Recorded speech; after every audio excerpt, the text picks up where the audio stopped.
What is going on, everyone, and welcome back to the channel. Today I've got some more NBA news to talk about with you guys, this time actually being some news revolving around the New York Knicks yet again, and it actually being revolving around a bit of Joel Embiid. Now, we haven't heard much Joel Embiid news recently, especially, I don't think we've heard any Joel Embiid news with the New York Knicks so far, but yeah, it actually is currently being reported right now that Knicks GM Leon Rose will be expecting to target Joel Embiid this offseason per Mark Berman. Now, for those of you who haven't seen it, I actually recently just made a Donovan Mitchell Knicks video where I pretty much go over the fact that, look, they're going to have to overpay for Donovan Mitchell.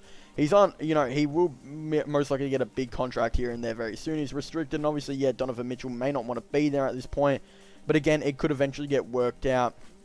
And yeah, again, why would Utah Jazz, well, the Jazz really want to trade Donovan Mitchell anyway? But this is actually a different case with the Sixers, because the Sixers are in a very interesting spot right now, where they currently have Joel Embiid on their team. Now, for those of you who are watching the channel for a bit, I'm not actually too sure if I've really mentioned this on the channel, but I am definitely not a Joel Embiid fan at all. I do not really like Joel Embiid exactly too much. Obviously, yeah, I'm not exactly too sure how I feel about his personality, but it's just more of, I don't know, I just think that, like, there are as good centers in the league, if not better. I know a lot of people think he's the best center in the league. I'm not exactly too sure on that stand, and the reason why I don't really exactly like Embiid that much is because he does think he's a very good player, but he is literally one of the reasons, in my opinion, the Sixers aren't doing as great as they currently should be. Now, for long Sixers fans and for people who actually focus on the Sixers, you guys probably already know what I'm talking about. But for those of you who don't, recently Joel Embiid actually did get injured in the NBA for a bit, and then Ben Simmons would become the #1 option. He would be the playmaker. The spacing would be so much better when they decide to bring a couple of decent players, like different players, like Korkmaz into the starting lineup to add more shooting. The team went absolutely insane. Like, they had a massive win record. They were doing really, really good, and Ben Simmons was playing absolutely out of his mind. Some people are saying that literally, if he plays like this all year, he would be an MVP candidate. Like, I remember he was playing absolutely insane. I'm pretty sure he was averaging like 22 points or something, and with 10 rebounds and 10 assists while the team was winning. He was just like going nuts with extremely great defense, numbers, and all of that type of stuff. And then Joel Embiid comes back and it all falls apart. The spacing goes down. Simmons isn't the #1 option anymore. It just wasn't a good scenario. And now a lot of Philadelphia fans have been kind of looking at the thought that maybe trading Embiid would be an interesting and decent option, or trading Al Horford. In my opinion, I think trading Embiid wouldn't be the worst option. They were looking at to potentially trade him to the Miami Heat. I'm pretty sure were like the first rumors that were like Miami Heat were actually interested in him, and then those Jimmy Butler tweets kind of came out, which again were very, very interesting, but I don't think that is the great option. But I think the Knicks could be a decent option, because they have players and assets that the Sixers, I think, will be obviously wanting to look at.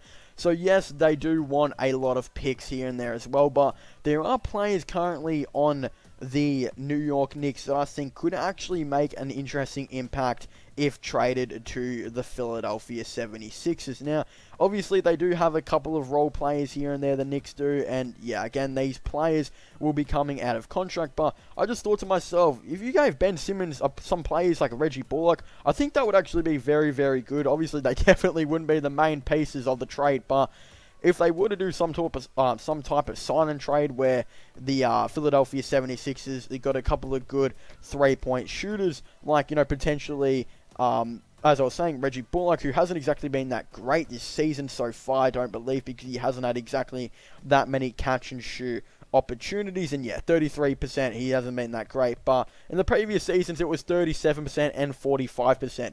I think he'd actually be a pretty interesting player to kind of add alongside the Philadelphia 76ers. He can come in and get 10 to 20 minutes per night and just be another shooter that I desperately think the 76ers need. Now, obviously, the 76ers are going to want a lot of picks, and yeah, I think the picks are definitely going to be some stuff that they do value. Look, they'll ask for this year's top 6 or so pick, But we all know the New York Knicks aren't going to give him to him. Honestly, I think they will probably settle for maybe 3 to 4 first-round picks or something like that, which I think they will look to potentially try and trade for other players here and there. So, obviously, yeah, they get rid of Embiid's contract, they get a bunch of picks. They get rid of Embiid and his contract, sorry. They get a bunch of picks. Look, they have enough cap now to potentially go do something else. I think they could actually go use those picks to potentially try and get a player like Buddy Hield in. I think that would be very, very interesting to try and get a player like Buddy Hield, and obviously he adds a lot of shooting. And think about it, if you've just maybe traded away Joel Embiid to the Philadelphia 76ers for 3 first-round picks, Reggie Bullock, and maybe a player like, let's just say Bobby Portis, both of them on a sign and trade, you can use maybe 2 of those first round picks and a player or so that you don't necessarily want, and I think you could offer them to, you know, the Sacramento Kings for Buddy Hield.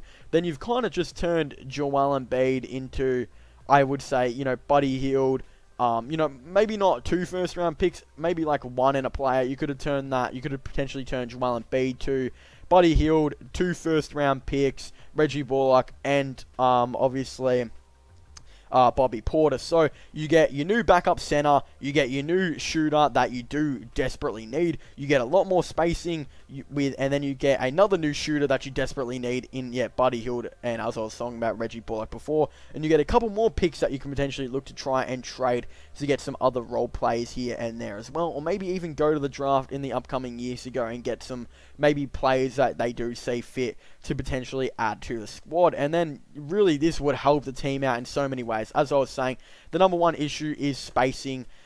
They pretty much, you know, just they make Horford the main center, and then he's already becomes a better 3-point shooter from doing that. Then they add Buddy Hield in, who's a very good shooting guard, and then Reggie Bullock, who will come off the bench and be, you know, a very decent shooter as well. And then you add Bobby Portis, who's a decent shooting big man as well, who can come off the bench. And both those players can get, you know, 10 to 20 minutes a night. Buddy Hield can get 30 minutes a night. You can use those picks to do really whatever you want with as well. And I think that would be a pretty interesting prospect for them to do. And both teams would potentially win in the trade. But look, I think the 76ers really like Joel Embiid. I think they want to keep him.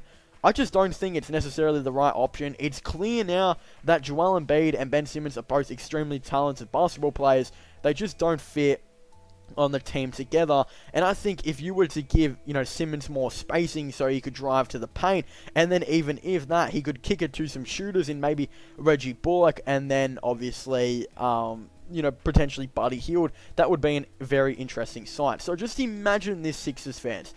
Picture this in your head, and just NBA fans in general. Simmons, he's running down the floor, right?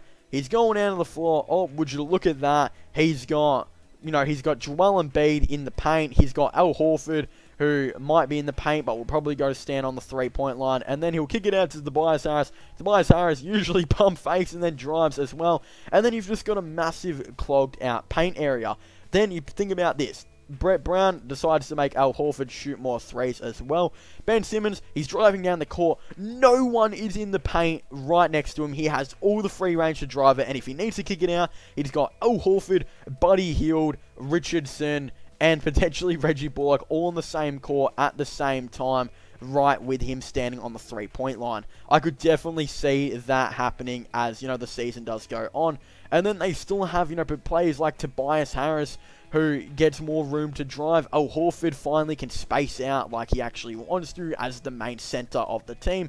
And it just becomes a very beautiful sight. And I honestly could see the Sixers making it to the finals with that lineup. But honestly, with Joel Embiid, I just don't know if they're going to be able to make it to the finals. I mean, it was cool with Jimmy Butler and JJ Redick because they were very high percentage 3-point shooters. But then they went and signed Al Horford, who hasn't worked the power forward. They went and got Josh Richardson, who has been, you know, decent as a 3-point shooter. Definitely not as good as JJ Redick was in that shooting guard position. But honestly, I think they did pretty well with getting Richardson. So yeah, not a bad move by the Philadelphia 76ers there, but losing Jimmy Butler and getting Al Horford in free agency, it's not a good move, and yeah, something that I think still haunts Philadelphia 76ers fans. But to honestly, I think this would literally be the perfect way to kind of redeem all of this. And, you know, again, Ben Simmons can't shoot.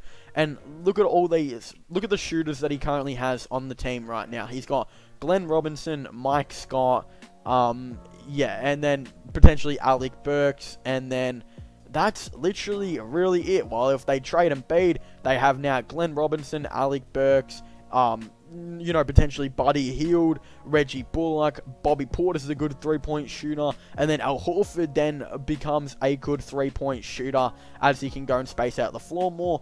And then, you know, Mike Scott as well. They literally double three-point shooters if they do get this Joel Embiid trade done. And the main thing they kind of lack right now is spacing. So, in my opinion, this would be a very interesting move, and I definitely could see it potentially happening. But yeah, the Knicks are going to have to overpay for Embiid. It's probably going to be 3 to 4 first-round picks and a couple of players here and there as well. So yeah, again, I'm not exactly too sure what's going to happen, but I would very much like to hear your thoughts and opinions in the comment section down below. What do you guys think Joel Embiid is worth? Do you guys think the New York Knicks should trade for him? And do you guys think it'd be a good move for the Philadelphia 76ers? Again, I'd definitely really like to know your thoughts and opinions in the comment section down, you know, below. Also, don't forget to subscribe to the channel for the latest NBA and sports related content. Also, yeah, again, don't forget to leave a like and comment in the comment section your thoughts and opinions down below. Also, don't forget to subscribe to my gaming channel, my IRL/vlogging channel. Check out my podcast if you haven't already. Links for that are in the description down below. But as I was saying, thank you guys for watching. Make sure to leave a like, subscribe, and comment, and I'll see you guys next time. Goodbye.